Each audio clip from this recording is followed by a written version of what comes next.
সিঁড়িতে উঠতাম না, মানুষ আমার উঠবে লেগে দিছে না, কই সামনে চলে পুরা দেবেন গা। না আমার কোনো কিচ্ছু না, সব শেষ হয়ে গেছে গা। বাচ্চা কাচ্চা 10 দিন আগে বাসাত গেছিলাম, দেশে তুই আইছি, 2 ছেলের আমার দেশে তুই আইছি। আমার শাশুড়ি রেখে কইছে তোমরা আমার নাতির তুই যাও, তোমরা কাম করবা, দেখা তোমরা যাও। কিচ্ছু নিতেছি না ভাই, আমি খালি নতুন জিনিসটি চুরাইছি, আমার কিচ্ছু নিতেছি না।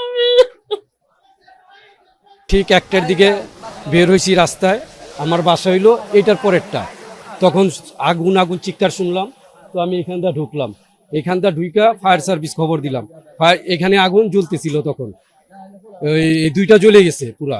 তখন ফায়ার সার্ভিসের লোক আসলো, এইটাও শেষ হয়ে গেছে। তখন এটার মধ্যে হপায় অল্প অল্প ধরছে। তখন প্রথম আমরা যেন এটার আগুনটা না বাড়ে, প্রথমে এটা নিভালাম। এটা নিভিয়ে তারপর ওইখানে আমরা কাজ করছি। তখন 10-12টা ফায়ার সার্ভিসের প্রথমটা আমরাই এটাই করছি। পরে সব ফায়ার সার্ভিস আসলো, আমরা জনগণ আমরা ওদেরকে সব উশৃঙ্খল পোলাপানদের না বলছি যে এখানে তোমরা ওদের ডিস্টার্ব করো না, ফায়ার সার্ভিসকে সুন্দরভাবে কাজ করতে দাও। এই ফায়ার সার্ভিস ইউনিট 10-12টা ইউনিট এসে খুব সুন্দরভাবে কাজ করছে। আমি আগুনের সময় আমার কারখানা হলো যে সাইডে কারখানা, এই দিকে আগুনের দিকে ফায়ার সার্ভিস খবর দিছি, ইলেকট্রিক লাইন বন্ধ করছি।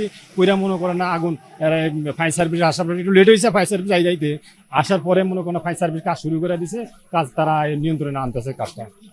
এখানে হলো প্লাস্টিকের godown, auto induction moulding machine এই জায়গাতে। এই যে কারখানাটা, এটা মনে করেন কমসে কম 5 কোটি টাকার মাল হইব এই জায়গাতে। হ্যাঁ, কমসে কম 5 কোটি টাকার মাল হইব। এই কারখানাটার নাম হলো তসলিমের কারখানা। 5 কোটি টাকার মাল হইব। এর 1টা 2টা 3টা 4টা কারখানায় দিয়ে ওনারে আগুন লাগার হলো যে ওনার ওই যে সার্কিট ব্রেকার থেকে মনে করেন না সংযুক্ত হয়েছে। প্রথমে সার্কিট ব্রেকার থেকে হওয়ার পর থেকে নিয়ে আগুন চারিদিকে ছত্রে গেছে। তখন ছত্রে যাওয়ার পরে মনে করেন না ফায়ার সার্ভিস ছাড়া এই জায়গাতে তো মনে করেন যে এই গল্লি দিয়ে মনে করেন ফায়ার সার্ভিসটা মনে একটা ঢুকতে পারে না, একমাত্র বেরি বান্ধে ফায়ার সার্ভিস ঢুকতে পারে। ওই ফায়ার সার্ভিস আইতে মনে করেন আগুনের সূত্রটা অতিরিক্ত বাইরে গেছে। আগুন হ্যাঁ পলিথিন থাকে, প্লাস্টিক আছে। হ্যাঁ, ওই মালের উপরে মনে করেন না তারা তো এই যে মেশিনগুলি চালায়, আমরা যে মেশিনগুলি চালাইতে আছি এই মানে পলিথিন প্লাস্টিক এই যাবতীয় উপরে তো মনে করেন মেশিনগুলি চালাইতে আছে। আমি তখন এখানে ছিলাম, আমার মাল আসছে, মালটি ওজন দেওয়ার সময় দেখি মানে আগুনে ধোঁয়া উঠতেছে। তখন সাথে দৌড়ে আসলাম, আসার পর দেখি মানে এখানে তো সব প্লাস্টিক রিসাইকেলিং, মানে এটাতে আগুন ধরলে আগুনটা সহজে থামে না, আগুনটা আরো বেশি মানে বেড়ে গেছে।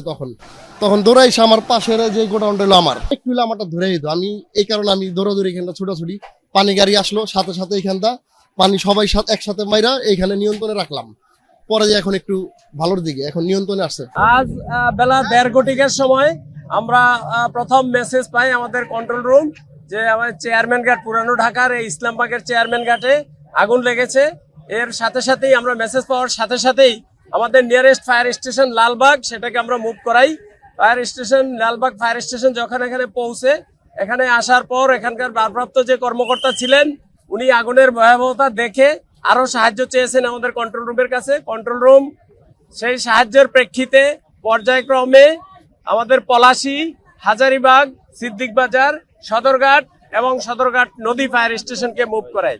এই 6টা স্টেশনের মোট 11টা ইউনিট এখানে মুভ করে, আমাদের নদী ফায়ার স্টেশন সহ। তো এখানে আসার পর এই আপনারা দেখতে পাচ্ছেন এখানকার স্ট্রাকচার, এখানকার রাস্তাঘাট খুবই সরু রাস্তা, একজন মানুষ সঠিকভাবে হেঁটে যেতে পারে না। এর ভিতর দিয়ে অনেক চ্যালেঞ্জ ছিল আমাদের। এই বিভিন্ন চ্যালেঞ্জ এবং প্রতিকূলতা মোকাবেলা করে জীবনের ঝুঁকি নিয়ে আমাদের লোকজন কিন্তু আগুনটা আমরা নিয়ন্ত্রণে নিয়ে আসি। 4টার সময় আমরা এই আগুনকে আমাদের সম্পূর্ণ নিয়ন্ত্রণে নিয়ে আসি। আগুন এখনো নির্বাপনের কাজ চলছে, আমাদের লোকজন, আমাদের ফায়ার ফাইটাররা এখনো ভিতরে আছে, তারা কাজ করতেছে। অগ্নি নির্বাপন শেষে আমরা টোটাল এলাকাকে সার্চ করব, এরপর আমরা বলতে পারবো আসলে কি কারণে আগুন লেগেছে এবং আগুন লাগার ক্ষয়ক্ষতির পরিমাণটা আমাদের একটা কমিটি হবে, সেই কমিটি ক্ষয়ক্ষতির পরিমাণ নিরূপণ করবে। আগুন আমাদের পুরোপুরি নিয়ন্ত্রণে আছে, আগুন আর বাড়ার কোনোই সম্ভাবনা নেই। আর আপনি যেটা প্রশ্ন করেছেন যে এটা একটা আবাসিক এলাকা, আসলে আপনি আমার চোখে দেখেন, আমার চোখ দিয়ে আপনারা দেখেন, সেফটির চোখ দিয়ে দেখেন, আবাসিক এলাকার চোখ দিয়ে আমরা ঢাকায় থাকি, দেখেন যে এটা কি আবাসিক এলাকা না বাণিজ্যিক এলাকা, আসলে এটা কি এলাকা, কি ধরনের বিল্ডিং। নিচে আপনার 1তলা ইট, তারপরে টিন দিয়ে আবার 4তলা। কোন মানুষ বা কোন মানুষ কোন বিবেকের প্রেক্ষিতে এই ধরনের বিল্ডিং তৈরি করে এবং বিল্ডিং ভাড়া দেয় আমরা ঠিক বুঝি না, এবং এগুলা বিল্ডিং এর কোনো শ্রেণীতেই পড়ে না। আমরা যদি বাংলাদেশ ন্যাশনাল বিল্ডিং কোডের কথা বলি, সেফটির দিক থেকে যদি বলি, এগুলা কোনো বিল্ডিং এর আওতায় পড়ে না। মানুষজন অত্যন্ত ঝুঁকি নিয়ে, জীবনের ঝুঁকি নিয়েই কিন্তু এখানে বসবাস করছে। আমরা এখনো পর্যন্ত হতাহতের কোনো খবর পাইনি। তারপরেও আমরা অগ্নি নির্বাপন সম্পূর্ণ যখন শেষ হবে, আমাদের সার্চ টিম কাজ করবে, তখন আমরা অ্যাকচুয়ালি বলতে পারবো যে কোনো হতাহত আছে কিনা। আপাত দৃষ্টিতে এখনো পর্যন্ত আমরা হতাহতের কোনো খবর পাইনি। আসলে এগুলা প্লাস্টিক কারখানা না প্লাস্টিকের দোকান না খেলনা দোকান, এগুলা কিছুই ডিফাইন করা যাবে না। কারণ এগুলা প্লাস্টিক দানা কোথাও কোথাও পলিথিন কেটে পলিথিনের মতো জিনিস কেটে কিছু জিনিস তৈরি করে, কোনো ক্যাটাগরিতেই ফেলতে পারবেন না। এগুলো কি কারখানা, দোকান, ফ্যাক্টরি বা কোনো ক্যাটাগরিতে পড়ে না এগুলো। এখনো পর্যন্ত আমরা হতাহতের কোনো খবর পাইনি। আমরা এখনো অগ্নি নির্বাপনের কাজ করছি। আগুনটা আমাদের নিয়ন্ত্রণে, আগুন আর বাড়বে না, বাট আগুন এখনো নির্বাপিত হয়নি। আমাদের লোকজন আছেন, আমাদের ফায়ার ফাইটাররা ভিতরে আছেন, এখনো নিয়ন্ত্রণ নির্বাপনের কাজ চলছে। আমি ঘটনাস্থলে ছিলাম, মানে আমার ওই ফ্যাক্টরি 2-3টা ফ্যাক্টরি তো আমাদের, আমি ওই ফ্যাক্টরিতে দাঁড়ায় ছিলাম। তো পাশের ফ্যাক্টরি থেকে একজন আইসা বলতেছে যে ভাই উপরে আগুন দেখা যাচ্ছে। তো সাথে সাথে আমি আমার ফ্যাক্টরিতে যে যতটুকু গ্যাস সিলিন্ডার ছিল আগুন নির্বাপনের মতো, ওটা নিয়ে আমি উপরে উঠি। যখন আমি গ্যাস মারি তখন দেখি আগুনটা পিছন থেকে আরো ওভারফ্লো করে চলে আসতেছে। তখন সাথে সাথে আরো ফ্যাক্টরি থেকে সবগুলো সিলিন্ডার নিয়ে 20 থেকে 25টা সিলিন্ডার নিয়ে উপরে উঠছি, মারতেছি, কিন্তু আগুন নিভানোর মতো কোনো স্কোপ পাচ্ছি না। কজ আগুনটা যে বাইরে ছিল এটা বোঝা যাচ্ছে না। 3 শেডের বাইরে থেকে আগুন আসতে, সেটা আমরা বুঝতে পারি নাই। হয়তো বা বুঝতেছিলাম যে 3 শেডে আগুনটা পিছন থেকে আসার কারণে আমরা বুঝি নাই, অতি দ্রুত আগুনটা ছড়ায় যায়। না, শর্ট সার্কিটের থেকে কোনো দেখে, গতকালকে বন্ধ ছিল, আজকেও বন্ধ ছিল। বিকেলের পর আমাদের ফ্যাক্টরি চালু হওয়ার কথা, 24 ঘন্টা বন্ধ দেওয়া হয়েছে। তো মাঠ তো সবাই আসছে, আর যারা যারা নামাজে যাওয়ার নামাজে গেছে। প্রিপারেশন নেওয়া ছিল যে এখন ওপেন করব আমরা, বাট পিছন থেকে আগুনটা চলে আসে। না, শর্ট সার্কিট হওয়ার কথা সুযোগ না, হয়তো বা পিছনে বাসাবাড়ি আছে, বাসাবাড়ির গ্যাস সিলিন্ডার অথবা আগুনের চুলার থেকে হয়তো বা এটা হয়েছে বলে আমরা মনে করি। এই ফ্যাক্টরির বয়স প্রায় 18-20 বছর।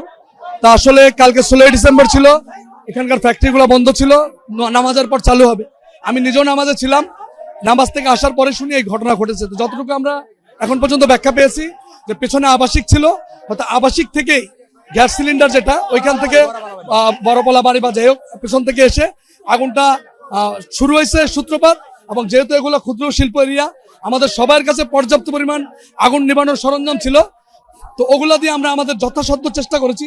স্থানীয় নেতৃবৃন্দ সাথে সাথে চলে এসেছে, কিন্তু আমাদের উপকরণ অনুযায়ী আগুনের পরিমাণ অনেক বেশি ছিল, এই একটা বিষয়।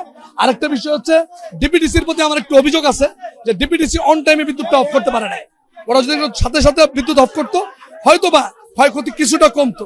তবে এরপরও মহান রবের প্রতি অসংখ্য শুকরিয়া যে এখন পর্যন্ত জীবনের কোনো হতাহত হয়নি।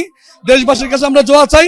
এখানে আমরা যারা ব্যবসায়ী আছি প্রায় 40-50 কোটি টাকার ক্ষতিগ্রস্ত হয়েছি, বাড়িওয়ালারাও প্রায় 50-60 কোটি টাকার সম্পদের ক্ষতিগ্রস্ত হয়েছে।